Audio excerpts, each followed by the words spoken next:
There we go. Good evening, everybody. Welcome back to 22 Panels. My guest today is, I'm going to hope that I pronounce this right. I think I asked how to pronounce it at uh, in Minneapolis, and then I forgot Insert to name. before we started here. Moritz Junker. Yeah, yeah, you got Hey, it. hey! Perfect. Nice. Most people don't.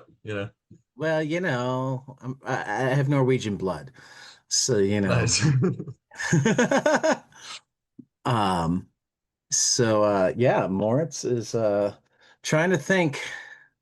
You might not be the youngest guest we've had because we had a guest that was 16 when we talked to him 3 years ago. So I Oh, think, that's when I was 16, so uh-oh. So depends when I would his have to birthday find is. out. I would have to find out when his birthday was. Yeah. So you're Well, I right was in born the in running. May, so I have kind of no idea. I halfway. haven't I Yeah. haven't talked to him since then. My it was right after we started the podcast, and my wife bumped into him at like a craft fair where he was selling the graphic novel that he'd worked as a. Ah, what? That's cool. Yeah, I mean, no offense to him, and I have his later ones too, and he gets better each time. But you're much more polished than he is. But he decided he wanted to do the full like 130 page thing. So he Yeah. like worked the summer as a lifeguard to raise the money to print like Dang. Okay. like Yeah. 500 copies of like a manga sized book. Shit. Okay. So he was prolific though. That's cool. I You mean, know, he's yeah, but again, particularly with that first one, he was still learning a lot about panel design, and it was very loose. okay. So it's one of those where So I'm blowing no him out of the offense to water, him if age he's to still, yeah, no thing. offense to No. him if he's still listening. And I like his newest book significantly and keep meaning to reach out. Um, but yeah, no, your stuff is much more polished than his stuff Okay. was. It's clear.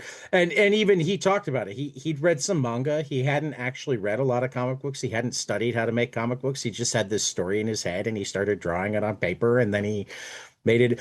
So like for that, it was amazing. But I look at your stuff and it's clear that like you've studied comics. You Yeah. you may have read Scott McCloud. Yeah. You certainly have. You know what I mean? Yeah. Yeah. No, I get what you're saying. So I will definitely get into the books because I enjoyed them, but I feel like you're young enough that I and don't take that as a dig because like being young is cool. Being young and like having talent is even cooler because like the craft is the hard part and you still have lots and lots of time to continue to build your craft. Thanks. Yeah. Yeah. Um, how'd you get involved? How'd you start making comics for yourself? I assume for your friends and then stapling them together and tabling places and selling them to people. Give I me, mean, give me, give me, yeah, give me. that I you mean, I you kind normally of described it right ask. there, but yeah, Well, like yeah, but I normally ask for the comics autobiography, and I'm still going to do that. But you can give me a little bit more bibliography than I normally ask for here. Um, but like, when did you get into comics? What made you fall in love with that? If you can remember the first comic that you read a lot of, what was that? If you can remember the first comic that you bought, what was that? What was the comic that made you go, "Oh, wait a minute, I can do this"? yeah. And then when did you cross the line from, "Oh, I'd love to make comics when I grow up," to, "Oh, fuck that, I'm going to make comics right now"? Oh shit. Okay. Okay. I think early. I mean, I always drew a lot as a kid. My mom like always brought I don't know, gave me like crayons and paper and art supplies and stuff. So she Yeah. really enabled that. Um, I don't know. I read If a lot of she'd like, only known you were going to grow up to make no money. yeah, pretty much. Well, she's a social worker, so kind Oh, of okay. same. So Yeah, she did know that you were going to grow up yeah, to make no money, yeah, but she knew that money wasn't the most important thing. yeah, yeah. Yeah, yeah. So they understand it. Both my As a parents are social special ed workers. teacher, I have a great appreciation for social. Yeah. We're in that same group. Yeah. Well, yeah, so I read a lot of Calvin and Hobbes as a kid with my mom. I She love was Calvin and Hobbes. she was into that. I don't think I understood that a lot when I read Well, it because you I was understood parts of it. yeah, definitely. I mean, And that's one of then the beauties of Calvin and Hobbes is like there's the element that's for the little kid, and then there's the element that's for the parent. yeah. It's so completely designed to be read together. Yeah. No, it's a pretty great. It's still Yeah. probably one of my favorite comics. That's so amazing. I read like I like I reread it was every couple of years or so. yeah, my All of it. I read like Bone, like Jeff Smith's. Oh, I'm like I feel pretty fortunate to be like young enough where that was like a book for kids already. Like, yeah. that was See, like I, in I every I library. was I was a young adult when it was a book for young adults. Yeah, that's When it was coming out yeah. individually.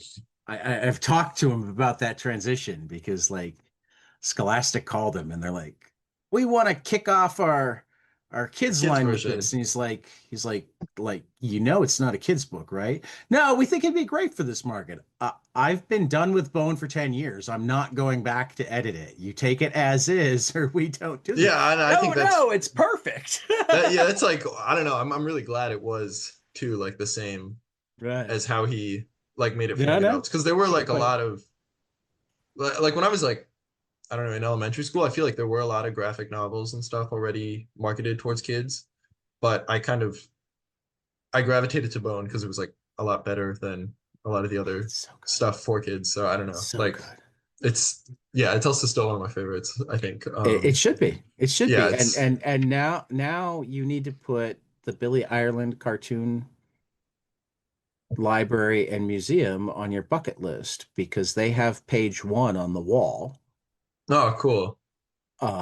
Jeff went to Ohio State, so like Hmm. he did work at the Billy Ireland, and actually this weekend they're having Cartoon Crossroads, which is his con, the one that he founded. Yeah. I Yeah, will yeah, be I've out there. heard about that. Okay, cool. So yeah, no, Jeff is I don't know if I can quite call Jeff a friend, though he's called me his friend. He's a really cool guy. You should go out there just to meet Jeff. I do really want to meet him. I drove through Columbus one time when I was like 10 and I was like we went to a comic book store and I was like, "Oh, why do they have so much bone stuff?" And then I was like, "Oh, Was it wait." the what? Was it Laughing Ogre? Did they have the big bone statue No, just I as would you have walk remembered in? that. Okay. No, that would You have go been to I the Laughing Laughing Ogre Ogre. has like a 4 foot tall phone bone statue as you walk in. Okay, that's awesome. Wait, Laughing Ogre. Oh, save that. Yeah. Yeah, yeah. Okay, yeah, cool. Yeah, yeah. And then my dad had a bunch of like Matt Groening, Life in Hell comics. Okay. So I don't know. I've always been really into that too. That was probably Wife's my wife's the massive Simpsons fan, so yeah, I have graining all around me. yeah, yeah. I'm a big Simpson fan. Like I guess that was also kind of like that's not a comic, but But adjacent, I and I mean, really like that. like cartoons and comics are wed together. They're like cousins, Yeah, if that makes sense. yeah. No, I get what you mean. Yeah, yeah.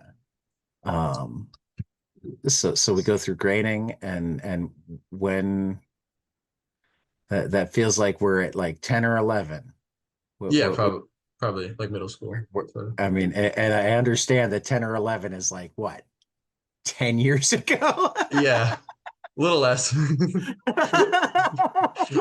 like 8 or 9, I guess. Yeah. God, you're not even old enough to drink yet, are you? No. I hadn't Um, done the math in my head. Yeah, 20, 2006, you're only 19. yeah. Um, yeah. Um, so like you're probably getting to about the point where you're developing a habit that's yours rather than passed down from your parents. Do you remember what you bought first? Or if there was a shop that you went to or anything like that? Um, yeah, I feel like I kind of took a break from comics in like middle school, or like You went not a and super found break. girls? Was it because No, I no, mean that's the that took story a that lot everybody longer. gives it. It's That like was it's like like I found girls and music and comics weren't cool anymore until I got to college.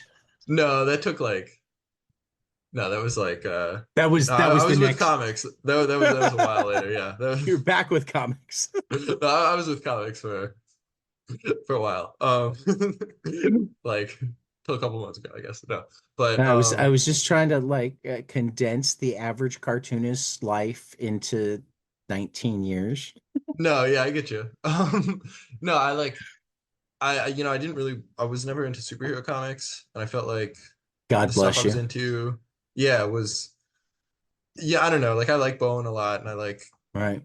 the stuff I Well, and liked, that but actually in some ways makes you like just the wrong age because at that age that you might have graduated from Bone into other things, Vertigo was past its heyday and Image hadn't hit its stride yet. hmm, okay. Yeah, Because when did Image his stride? I Like, mean, Image was starting to hit its stride by the time you were born, but I would say like 2015 is when like you would start finding almost everything that you might like. So I guess you were yeah, 9, but yeah, a little too so young, much of yeah. it was still like too old for you. Yeah, yeah, definitely. So there wasn't like that easy transition for you. You Yeah. didn't have like The Dreaming or even Sandman. I mean, they were on the Yeah, no, I haven't bookshelves, but they I weren't still haven't read coming that stuff. out, you know. Yeah. No, Because I that was like the natural progression for a lot of people when I was young was mhm. like, oh, I'm just old enough that maybe I can handle some occult in my books. There's this and there's that. Oh, now my parents won't freak out if there's a little drug use or sex in my books. There's this and there's that. Yeah. You Yeah. know. Oh. Yeah. Yeah. I mean, well, Though you also probably, I mean, did you float into manga at all, or were there other YA graphic novels? Because there have been a lot of great YA graphic novels, just not necessarily the ones that are the good jump from Bone, because Bone is that epic fantasy. yeah. And Yeah, I I think kind you've of got like what the Dragon something books. My wife's read them and says they're pretty good, but I haven't read them yet. And they mhm. feel like when I glance at them, it's like, oh, like if you haven't read Bone yet, you read this and you go, oh, this is pretty cool. And then you read Bone. Yeah. Well, and I wasn't really that into the fantasy part of Bone. I feel Okay. like I kind of liked the humor and the Okay. character, like the funny little dudes All right. more. Well, I mean, he was, I read like Usagi, the samurai rabbit, oh, a I love lot. Usagi. I like that still a lot. Yeah. Yeah. Yeah.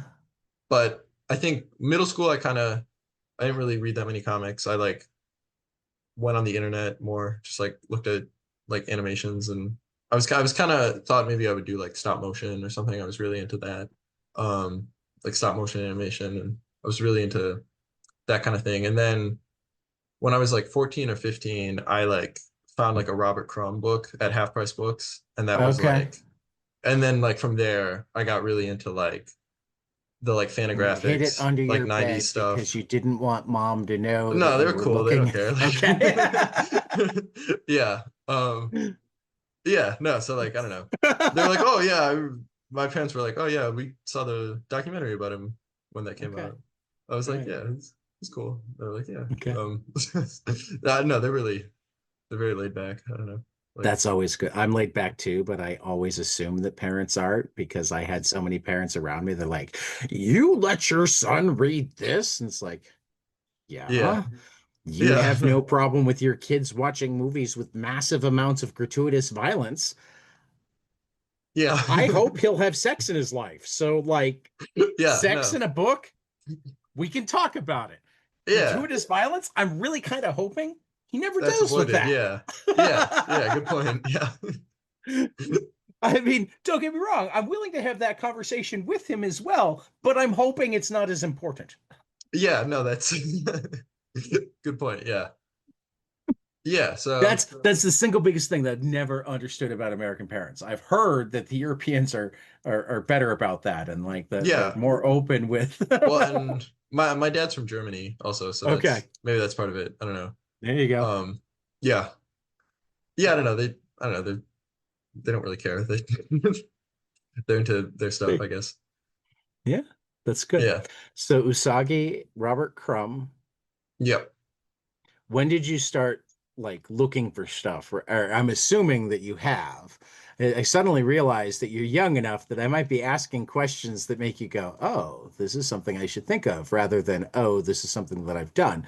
But like hmm you said, you stumbled across Robert Crumb at Half Price Books. When did you start like seeking out specific things, and what were the things that you were looking for?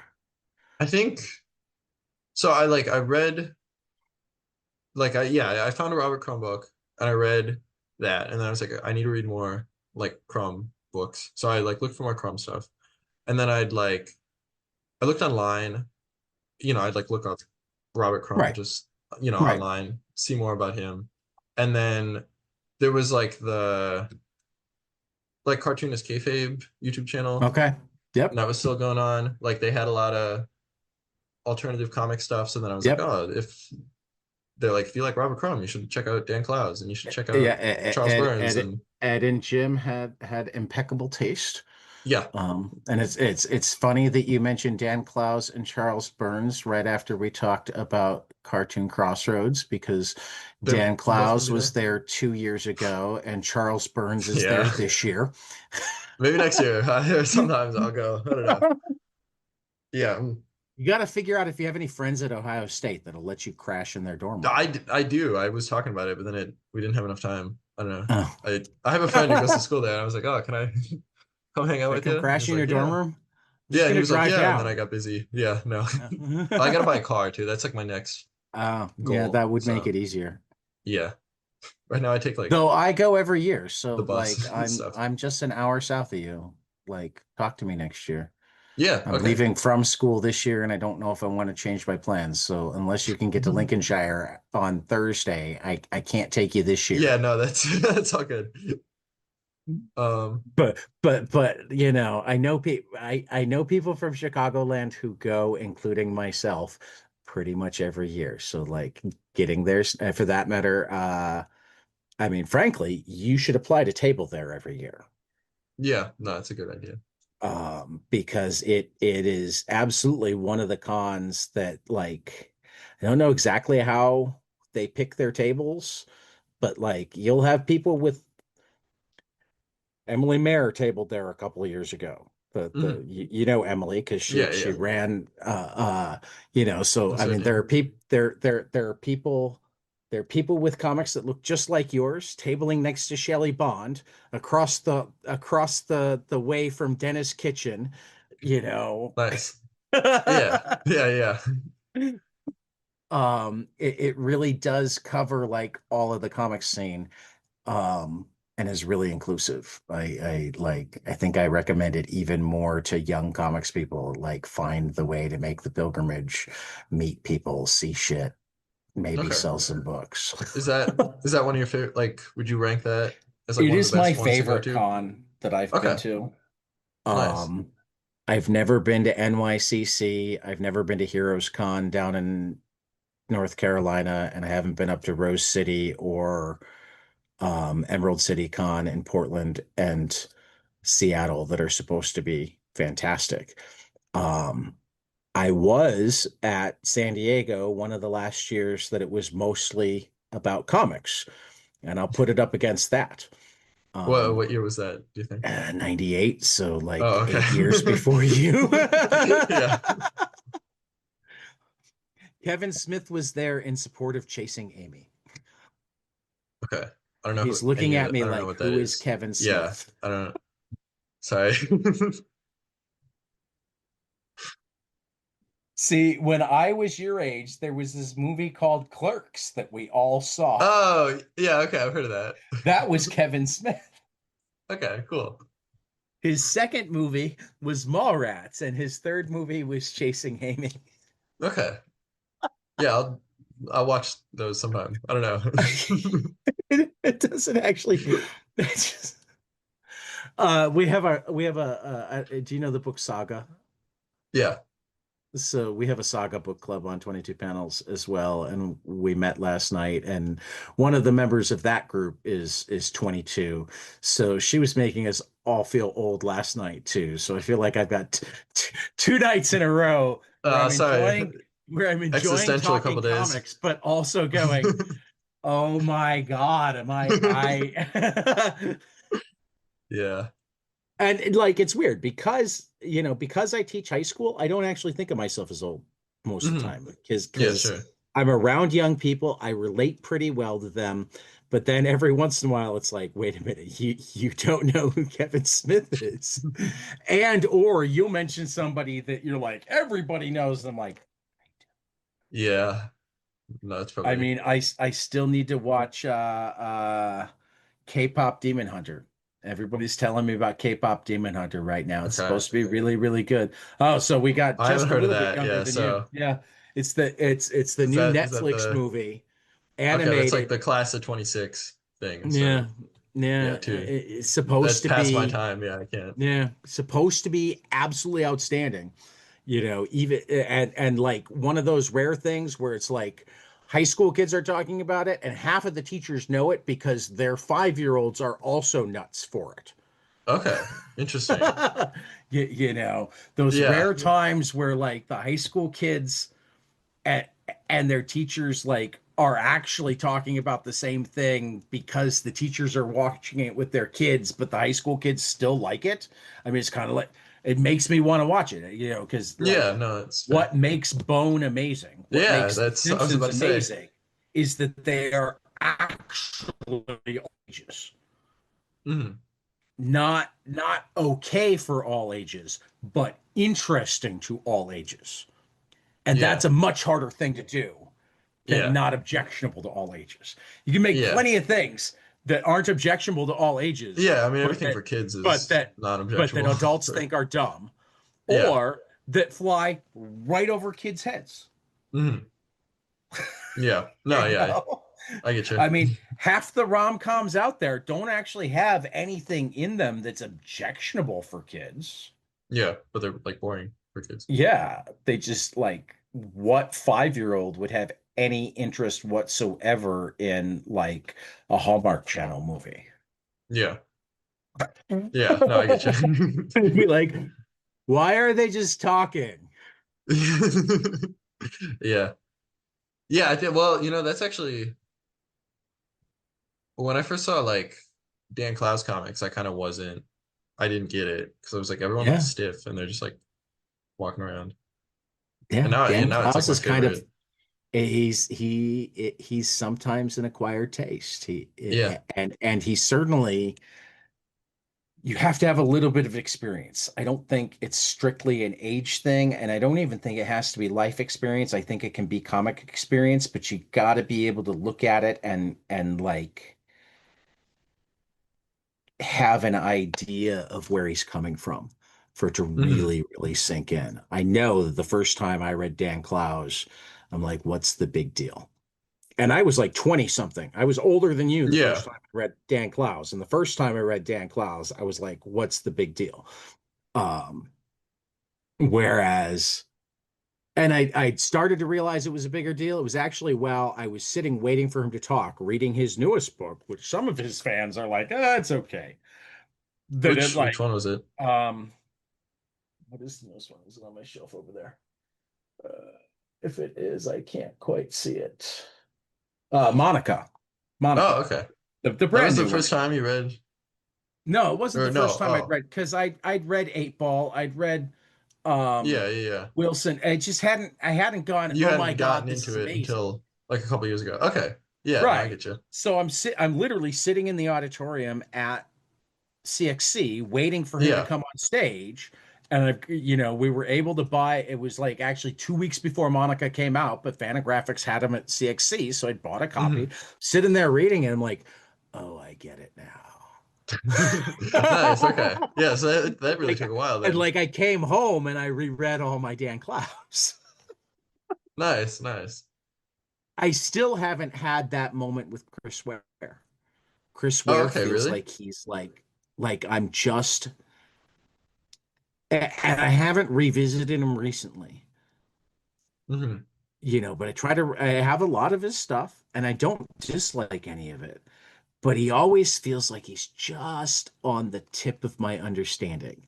It's like, like that song that you listen to and it's like, someday this is going to unlock and I'm going to think that these lyrics are amazing, but right now I don't understand why I like this, Okay. Yeah. which I makes me could. wonder if I even like it because Yeah. I don't know what I like.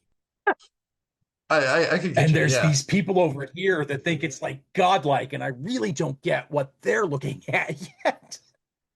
Yeah. Yeah. I feel like I've Oh, like I haven't really read anything that much in the last like year where I've been like really well, I don't know, maybe that's not true. I don't know. I feel like since being out of high school and stuff, I've read a lot less comics and I haven't like super connected with a thing what? Because you're as like a crazy. college student and have Uh Dropout, but like homework and yeah. a Yeah. Just job like doing and stuff. like stuff Yeah. to get in the Stuff way to do. Yeah, I don't know. I have a and no life now. money It's to actually buy way better. comics. Yeah. Yeah. And I'm actually like kind of I mean, I'm okay with it, but it's like I We'll get what get you you mean. I back feel into like them. you got to be in the right kind of mood and Right. headspace to really, I don't know, read them. And And I think that's the other problem is like I have trouble slowing down with comics because I read so many comics. yeah. And particularly with the podcast, I make myself read so many comics so that I can talk about them or interview people about them or plug the shit out of them. Hmm. Um, that like those comics that are best enjoyed slowly, I so rarely manage to like dial Like it get back. behind and yeah. I Yeah. No, I get that. I try to make a point to from time to time, particularly because they're like every once in a while I read a book, Meredith McLaren's new one, Meat Eaters, which is even like technically a YA book. Um, like I got an advance PDF and I like read it and read it again and read it again. And when I finally got the physical copy, it's like I read it again. Then I read it really slowly. Hmm. Yeah. Because like Meredith McLaren's one of my favorite artists to begin with, and like the things that she did in this book, like can't even just quite describe them. It's except that like she took everything that made her great before and just upped it a notch. Okay. She started doing things like the very first page, there's two panels on the first page, and it's something that you see in film from time to time, and you sometimes see in photo arrays, but I'm not certain I'd ever seen it in a comic where like the first they're essentially the same panel, except the first panel it's focused on the background and the foreground is like fuzzy the way it is when you focus a camera on the Yeah. background. The second panel is reversed. The background has been and it's focused on that. So you're like, Sure.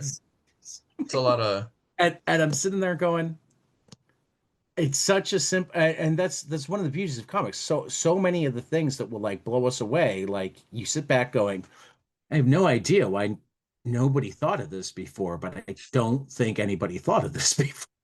yeah. Yeah, no, I get that. You know, I've So been go ahead. or I was gonna say I've been like I tried to read that book, My Favorite Thing is Monsters, like a couple Oh, I times, love and that book. I haven't been able to like get very far. I've like, Well, I don't know. that's That's like too daunting right now. That's like one of it's those a where it's like dense book. I see why everyone likes it because it's like beautiful and it looks But awesome, but I but also like the first time I read it, I managed to read the entire thing during a school day while teaching, and then went home and read it again. yeah, damn. Essentially spent all day reading volume one twice. Yeah. That's I mean that's what I did in high school. That's like I used to have that time. That was great. I don't know. Yeah. Um, Yeah, Emile's amazing too. Yeah, does she live in Milwaukee or something? She does. Okay. I Yeah. interviewed her at Lion's Tooth. Okay, yeah, I think Chris talked about that.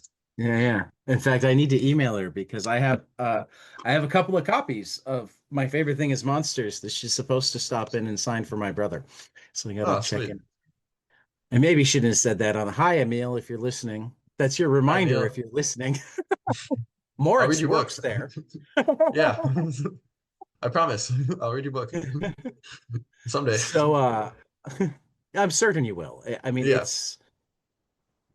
it's a you're right. It's a beautiful book, but it can, I mean, I know lots of people who find it daunting. And I know that like that one grabbed me, but there are other books of that type that like it takes me two or three times picking them up before I really dive in because like again, they're not fast reads, they're not easy Hmm. reads, and they're Yeah. so beautiful that you want to spend more time with them than you both want to spend like an hour with each page and you want to get to the next page as fast as possible because the story Like the is so story is compelling. cool.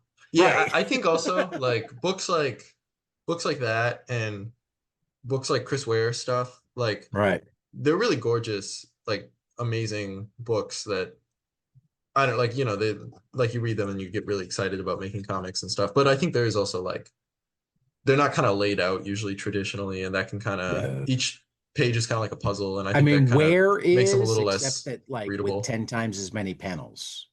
Yeah. But and I don't know, but then like I don't know, I felt like my favorite thing is monsters. Like it's like Oh, my favorite thing is each page is monsters like a is beautiful yeah. illustration, which is amazing, but also then it's like You got to I kind of figure out how to sometimes like read it, having and the beats of oftentimes you like can a read it in like. Oftentimes it doesn't matter. I mean, that's the Mhm. nice thing. Sometimes it doesn't matter which order you read it in, Yeah. um, because it really is set up like the journal that it's made out to be. Yeah. And so talk to me about making comics. I mean, the Yeah. ones I've read are Pole Position, which was both disturbing and fucking hilarious.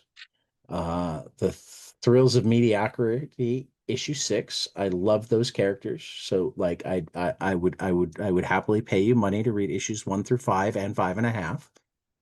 Sounds good. Um and the one that like really caught my attention and I literally read on the steps of insert name was the Devil Draws at Dawn. Uh with It's funny you say that because I the think that's the biggest one I gun put in the the least. West. It's probably the one I put the least thought into out of those three. I mean, sometimes that's the way it works. I Yeah. love them all, but like, I almost like the way that this is just silly, but well Hmm. crafted silly.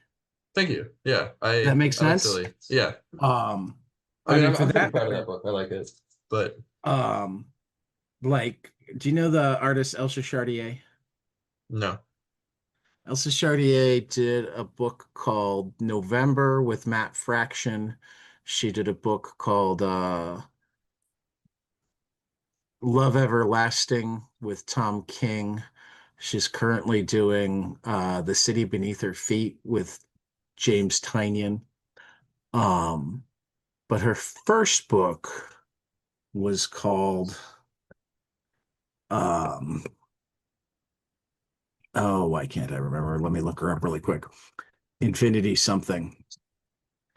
And it was like this time travel thing that like I mean she was literally in her 20s teaching herself to draw and draw comics at the same time.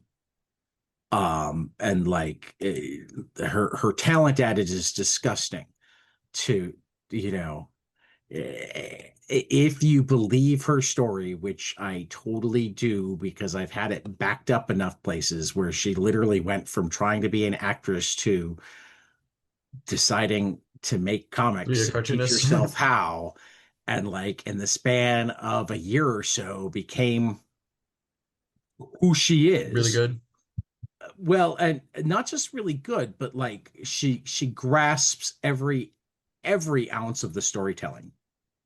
Um, so the page layouts are phenomenal. The acting of the characters is phenomenal.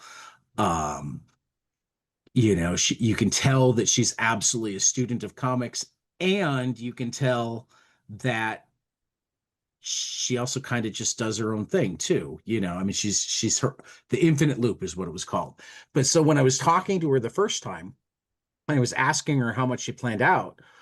She she talked about how for most of them she's like meticulous in terms of planning them out, except for the infinite loop where she just kind of shot from the hip because it was her first book and she was just and I'm like, that's crazy because the infinite loop does some of the coolest things in comics I've ever seen. So like the idea that you Interesting. were just Winging it. jamming Yeah. Yeah. I mean, I is do. crazy. I never like write a script or anything. I do just Yeah. I just draw each page like fully and then I go to Okay. the next page. Um, Yeah. yeah, I don't know. But I don't know. I get No, I mean I that's drew the cowboy one, like the Devil Draws at Dawn. I drew that just in like a notebook because I was like in school and I was like in college and I was like, oh oh, I'll wow. do I this love it. like I mean I wait, I probably have the I can grab the book I drew it in. I gotta ask just because it like I mean the two main parts of silliness that get played off of here is like your big gun kid is a kid whose gun is 5 times as big as he is, and his Indian guide is an Asian Indian. Yeah. So that's established on like page one. Like what? I mean, was that just like the conceit that you jumped off from and went Yeah. from there, Yes. or Yeah. No, that I just thought it was funny. That was kind of the whole like yeah, if you oh this is wow, like the original pages. It's like all in this oh wow, um I I love just it. went page by page. Oh, that's amazing. It's like Okay, here. like now seeing that you did it all and like that's in fully finished form. Like, how do you work in the pages? Do you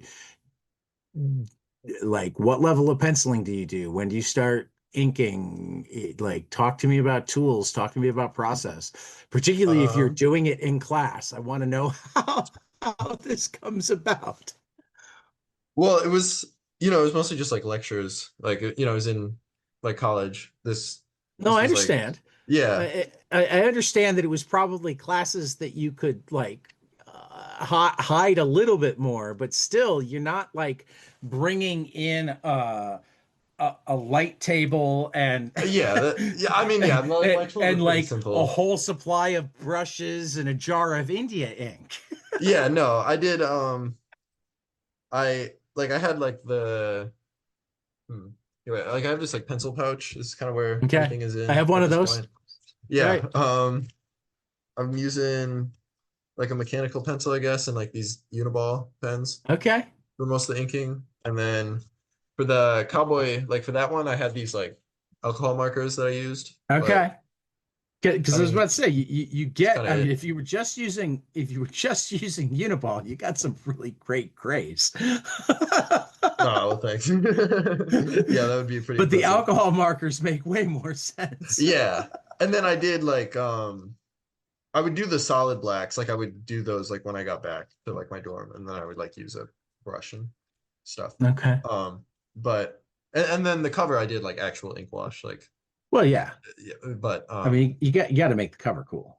yeah, I mean, uh, you made everything else yeah, cool. Um, thanks. I mean, But that was actually overall, um, I mean, this is another place that I can tell that you're learning, but you're also like um significantly more accomplished than most people making comics at your level with it. Talk to me about the work that you do on lettering because you fit your balloons pretty well. You're very readable, and you're actually well, you don't get like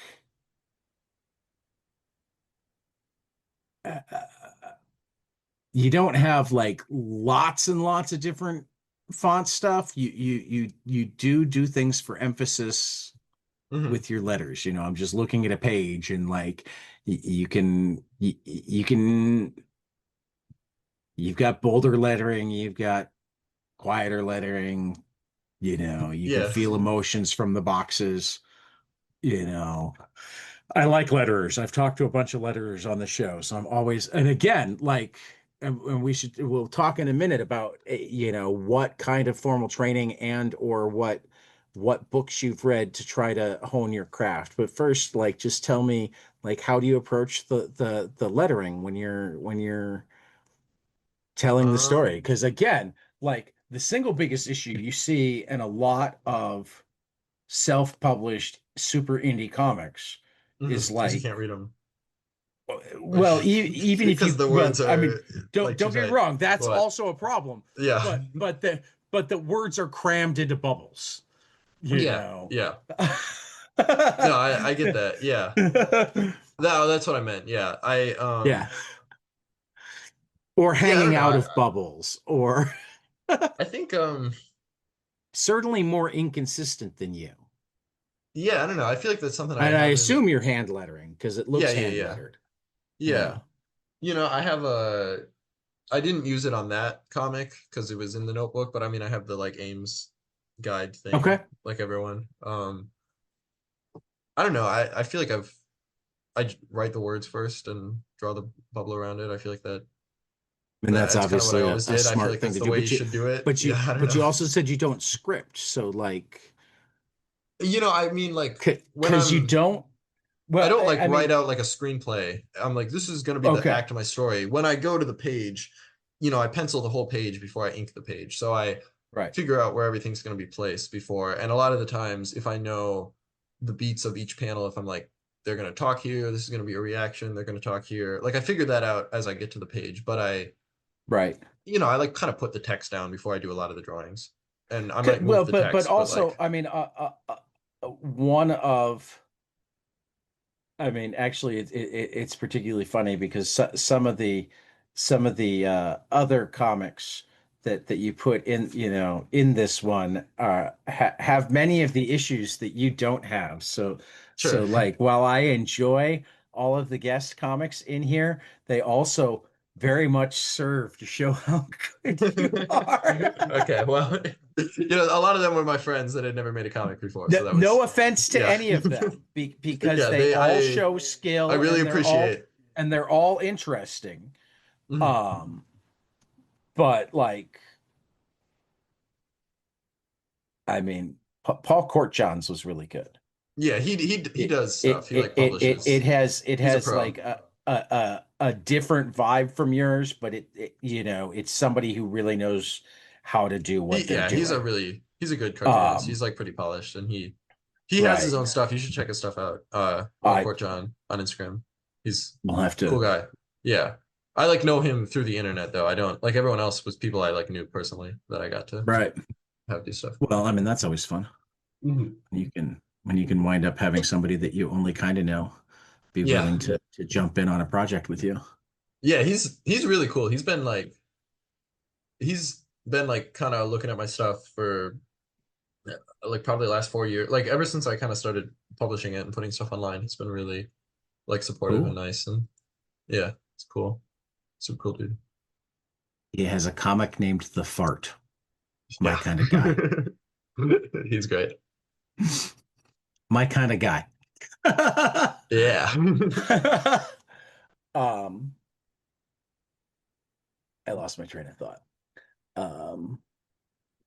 So actually, since I lost my train of thought, I mean, again, um, I mean, I don't want to discount the possibility that you're an idiot savant, Mhm. but I have also read enough comics from young people and or just relatively new cartoonists that I can generally tell the difference between the people who are making comics to then learn how to make comics and those who have already started learning how to make comics outside of just making them.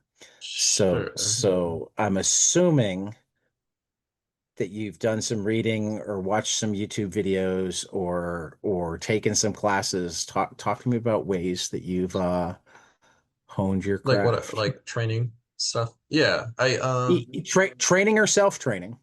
yeah, I mean, I'd say I probably mostly self-training. Like I read a lot of, well, I think mostly I just like read a lot of comics. Like I read a lot of comics and I draw a lot. Like I draw just a lot and I always have drawn a lot. So I think that's kind of like 80% of, I don't know, but like have you I'm read?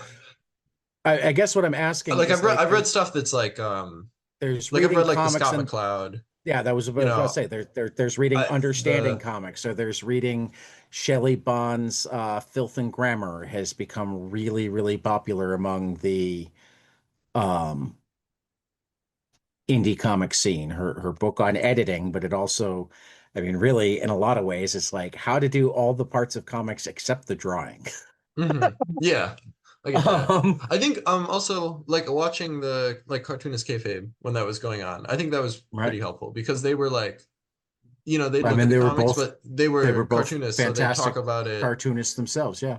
Yeah, no, like, and they'd talk about it as like, oh, he's doing this, but like, I think he probably used that kind of tool to, I don't know, like stuff like that, where I was like, oh, okay, like a lot of insider info you wouldn't get from Yeah, just absolutely. like reading it Right. yourself. Right. That was the type of stuff I was asking about is Yeah, like so that definitely. particularly once you get to a certain point, you start deconstructing comics yourself. But Mhm. like Yeah, I would unless say like you I have want to to give a start lot of learning how to yeah, do that. I give a lot of credit to Ed Piskor, Jim Rugg for Right. like being really um yeah, just like mindful about it when Right. like it probably making me be more mindful about it at an age when I wouldn't have been otherwise, like Right. because like I was like 15 or 16 watching them and Right. I wouldn't Right. probably think to be that like, oh, how would they figure that out?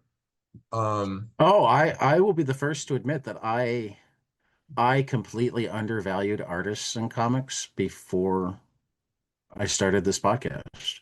It's not that I didn't value them, but I didn't give them their due as storytellers. Um, I've started noticing so much more of how much a page layout matters, how much body language matters, how much facial expressions matter, mhm. versus just, hey, we've got words and we need something to be saying the words. Yeah, yeah, um, yeah. So like, and I don't make comics, and I'm much more of a word guy, so that's my excuse. But it's still it's one of those things where the more you read people who know their shit breaking it down, or watch people who know their shit breaking it down, or talk to people who know their shit breaking Hmm. down, you wind up learning so much. Um, yeah. Um, Yeah. And I took I didn't take that many art classes like in high school or anything, but I did take like I think like four classes with this guy, Philip Salmon. He's like a guy who lived in Madison. He did like pretty technical like painting and illustration. And I just like I think I was like 15 and I took like four classes with him and he kind of just helped me be like, oh, this is how like light works. This is how it's a perspective. good thing to have. Yeah, like good like just kind of illustration tips. And then I took a semester of like art. Like I went to college like last fall, UW Milwaukee to study like art, and then I did that for a semester, and then I switched to English, and then I dropped out. So it's like I feel like I haven't taken that much formal training, but like I have like I a lot mean, of stuff online and a lot of yeah, reading with like and the mind and of I, yeah, like I mean, I analyzing, I think guess. I think a lot of cartoonists don't have formal training. I mean, it's really only in your lifetime that there's been much formal training Hmm. available for Yeah, yeah, cartoonists, yeah, right? yeah, yeah. You know, it used to be you draw comics, so you're not good enough for advertising. Yeah. Wait a minute, you want to draw comics? What the hell is wrong with you? Yeah. I mean, that's before my time, but Yeah. I've talked enough of to enough of the old school people that like That would see the I'm thing. aware of like how the it still doesn't make any more money than it did back then, but like at Hmm. least it's not quite Well, as, now people who are drawing you know. advertising, they make zero money. So, Well, that's true too. the comics they outlast it They at they least, even if do they they for the most part they make more than advertising now. yeah. Um, So, who really wins in the end? but that's only because of photography. Yeah. But still, we got to take that. Though, I mean, have you ever been at like a hospital or a hotel and looked at the boring ass, like completely unoriginal, not bad, but not good landscape paintings that they have all over the place? What do Oh you want to no. bet that every one of those somebody got paid $200 for? I don't know. I That's my hunch. My hunch is that maybe. like every one of those you see anywhere, somebody who decided that I'm gonna focus on this market where they want to have the original art, but also don't want anything that will either get stolen or offend anybody. Yeah, yeah, I guess that. They whip But them up but in I an feel hour like at a time. yeah, but how many people do you think can do that as a job, like in the world? Like 100, Probably not a 200? lot, Like, particularly because I yeah, think most artists would like not want to do that as a that's job. true. Yeah, I don't know. Yeah, I guess I don't know. I never think about where that Though stuff I is will from. also But someone has to say, make it. most artists completely undervalue their own work. Yeah. I say this as somebody married to an artist that always like, she'll get commissioned to do this or that and like want to give like this ridiculously low price. And it's like, how many hours are you going to spend on it? Well, like 3 hours. And you're charging $50? Well, yeah. I'm like, so your time is worth the same as the guy at the McDonald's drive-through. Hmm. Who's probably also underpaid, like Well, yes, yeah, like but yeah. even so, the guy at the McDonald's drive-through, and I have the utmost respect for the guy at the McDonald's drive-through, and he should be getting paid more, but he doesn't have the same skill as somebody who's being commissioned to do an art piece. And Yeah, if I he guess, is, yeah. he should also get paid better than he does when he's at the Yeah, yeah. McDonald's drive-through. No, I get you, yeah. I was having lunch with was actually having lunch in Milwaukee before stopping in at Lion's Tooth with uh, Dennis Kitchen and why can't I remember Dan's last name right now? But I looked up and like there was a painting on the wall that wasn't bad, but I didn't think it was great. I thought it was a little busy, that sort of Hmm. thing, and it was priced at $400. I asked Dang. them, like, do you think that's a reasonable price for that? And they're like, yes. Because Yeah, it's A, probably a lot of work. Yeah. somebody's going to like putting that in their living room. B, Hmm. it's probably at least 3 or 4 hours worth of work. And Yeah. art is a skill profession. Yeah. Yeah, okay. Yeah, I get you. Yeah. So this is partially my way of also saying like don't undersell your comics, though you don't seem to. You've got decent prices on them. Um, I think mediocrity I think should be $2 more. Well, that's, that's And like pole work position, you from could have made $1 more. yeah, Okay. maybe. But I also want to I mean, like those are from when I was younger, that's like from a year ago. Mediocrity, that's yeah, probably like two yeah, years yeah. ago. So And I that's figure fair. like I'll That's bump them fair. up as I get I'm better, saying when you put something on table from now on, five Hmm. dollars is your bare minimum. ten Yeah, no, I dollars is agree. completely fair for I'm not literally doing anything. And if you want to arrange for people to be able to give you money without like having to spend $10, have mhm. stickers. They cost you a Okay, yeah. dime, you charge $1. Yeah. Sure. Okay, yeah, yeah. This Yeah. is my No, I get you. advice to like all fix my indie margins. cartoonists is like whatever it costs you to make it, at Mhm. least triple that. At Okay. least triple that. Okay. Because the most there's no distributor, there's no middleman, there's no store that needs to get profit, Hmm. right? So like the supply shouldn't be what you're basing the price on. The work that you did should be what you're basing the price on. Does Yeah, that I make get you. sense? Yeah. Yeah. And for that matter, it also gives you the ability to put it on consignment places without giving up all Taking a the money loss that you or might have made. Right. yeah, I get you. Yeah. Yeah. Yeah. You know, if you spent $4 to make it and you put a $5 price tag on it and you decide to put it consignment somewhere where they're going to take $2, Yeah. you Yeah, will that's make true. no Yeah. money. Yeah. You lost money to sell it. Yeah. No, that's true. And like I get the making your name and that sort of thing, but like Yeah. Well, I think also like, initially it was just like I used to just like make comics and copy them yeah. and then like give them to my friends because I was like, Well, I mean it that's was like, that's a whole different thing, though. Frankly, charge those bastards. Charge them in reverse. Say, just pick up the phone and say, "Hey, hey, Billy, you owe remember me that comic I gave you 10 years ago? $3. You owe me $10. Yeah.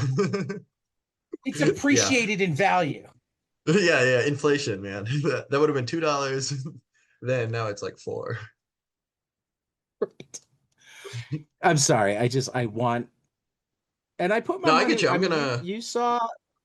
Well, but you know, I put my money where my mouth is too. You saw how much Kelly and I wound up buying walking up Yeah. and down the. We, Yeah.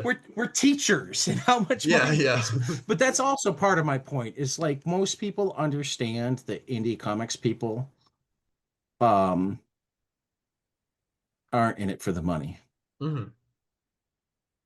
and certainly aren't like getting fat off the money.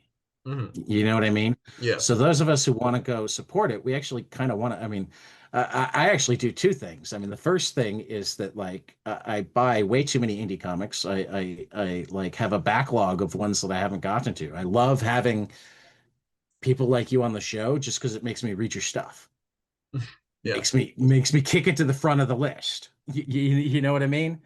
Yeah. Um, But the other thing that I have a tendency to do is like if I have like four books and you tell me the total's 22, I'll give you 30. Well, that's sweet. That's fair. You Yeah, that's nice know, of you. because I'm Yeah. like, no, 22 is not enough. Yeah. Yeah. And since we're doing this by Venmo, how are you going to stop me?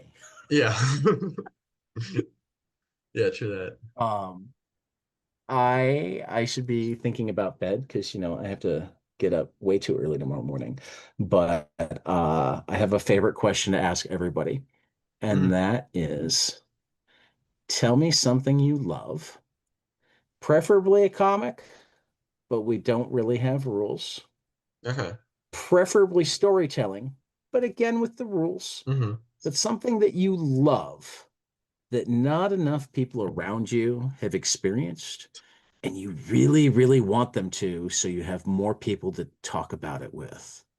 Um, I'd say I don't know. Something I love that more people should experience. Yeah. I'd say And not just more people should experience so that you can talk with them about it.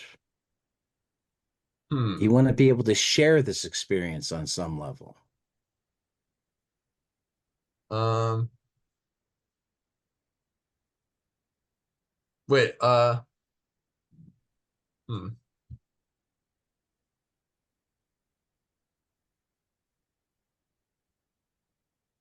So where I should point out for listeners that Moritz doesn't have bookshelves behind him to cheat the way so many of the other guests on the show do, where they immediately Yeah, I turn know. around and like, Yeah, my room's too this small one. to do that. I would say like, do you know Jeffrey Brown, Do. cartoonist? Jeffrey Brown. He Not did only do a I bunch of know him, cool, I like know him. Okay, that's cool. He's been on the I don't know. show a I'd say couple of him. I feel times like and he lives in the area. he's not talked about enough. I think he's really cool.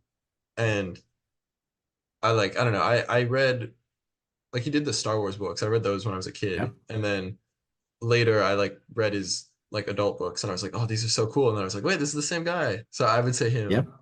I don't know. He's And for me, I did it the other way around. I read yeah, his adult that makes books. sense. And then when my kids were young is when his Star Wars books started because his kids are a little bit younger than mine, and that's when he started doing those. Yeah. So when his kids were young is when he did the Star Wars books. Um, and I would get them to read to my children. hmm Yeah, Um, that's that I kind of it made me kind of chuckle because I was like, "Oh, that's like probably how most people read his stuff." and But actually, I will totally plug to you even his mhm. most recent book, Hulk Teach. I saw like Free Comic Book Day one. I read that, Yeah, like the Hulk part of it. Teach. That was really funny. Yeah, it's so good. I, I I sent him some of my comics, and he like sent back a postcard, which was really sweet. I I was believe like, it. yeah, he's like, I don't know, I like him a lot, He's a a lot. really good guy. Yeah, And no, he's he's nice. local. Well, Chicago, right? Or Chicago suburbs. okay, yeah, He's probably less than an hour from you. okay. Well, I could You, go you go should, say hi. you should, Go by well, unannounced. you should get, no, you should convince Chris and Shelly to Shelly take to me. invite him to the store for a signing. Oh wait, that's actually a good idea. He's got a new book. Shit.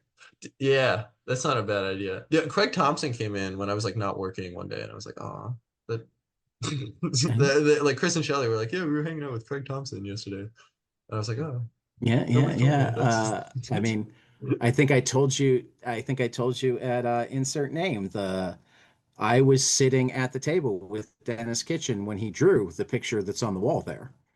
hmm Oh yeah, yeah, you did tell me that. Yeah, shit. Fuck, that's cool. I think that might have been before you moved out to Milwaukee because you've only been there Yeah, for that what? would have been a year. Yeah, because it was not this summer, this most recent summer, it was the summer before. So it was like hmm summer 2024. Yeah, that would have Like been like right we before I met moved. up and we spent a couple hours just sitting and drinking tea and Yeah, talking while he sketched things. yeah, So, there's yeah, actually a pretty cool comics community in Milwaukee. So, like, I hope you enjoy that. Are you going to be tabling at Milk? yeah. I'm gonna be with That's Lance. right around the corner, isn't it? When That's is like that? weekend after next, I think. Yeah, weekend after next, 27th. All right. I might have to see if I can get up there. Yeah. I know I always plan to, and then things get in the way. So, like this year, I wanna like make a bigger point out of it. So, Yeah. if Yeah, I don't know. You should come if you're around. no, like I said, it's always a goal of mine, and then I either forget or wind up having something going on. But since we're talking about it right now, I am going to look at my calendar. It's a Saturday. Uh, I might be able to make it. I have a therapy session in the evening, but I can always do that like from anywhere It's within like in the reach. morning. It's like 11 to It's 11 to 7. yeah. Yeah, so like come And to the I'll early probably part or get done something. with my last Saturday morning podcast around 11, so I could get up there by noon, which would give me 4 hours to still be home by 5. Yeah, no, we're gonna make certain that we throw that on the calendar now. Nice. Yeah, yeah. this is what we do on the air rather than saying turning off the recording and saying goodnight or saying goodnight and turning off the recording. We talk about scheduling and then we go, oh yeah, this might not We're be still that recording. interesting to Yeah. yeah, this might Yeah, not be yeah. that interesting to our listeners. Hi, mom. Um, Yeah, you guys can come too, you know. yeah, no, no. I should definitely let's give the full plug here. The Milwaukee Indie Local Comics Fest on September 27th from 11 a.m. to 5 p.m. at the Third Street Market Hall, um, which is 275 West Wisconsin Avenue, Milwaukee. It is a free event. Moritz is tabling there. I'm certain that other cool people will be tabling there. Do we have a list of Yeah. guests anywhere? I Let's don't look at our know. special guests. Ah, I do. I have a list of special guests. Maggie Umber will be there. John Porcelino will be there. Yeah. Uh, Blue Delicanti, who I don't actually know, I don't but know their who that work is. looks good. So yeah, we got some cool people there. So if you're in the Milwaukee area or not, but like to drive, uh, September Yeah. 27th, and you should come down for cake next year. You would enjoy the Chicago Alternative Comic That's Fest. in August, right? It's Usually? often Or... actually in June or July, Oh, okay. Yeah, I should but I probably don't know if it's been. Yeah, keep I think in that touch. I'll drag yeah. you places with me. I have a car. Yeah, let I me like know. comics, dudes. Yeah, word. Awesome. Thank you. I mean, I don't know how you would guess that I like comics, dudes. This is only like the 695th recording of 22 panels in less than 4 years. Nice. So for Moritz Junker, this has been 22 panels, and we will see you after the next page.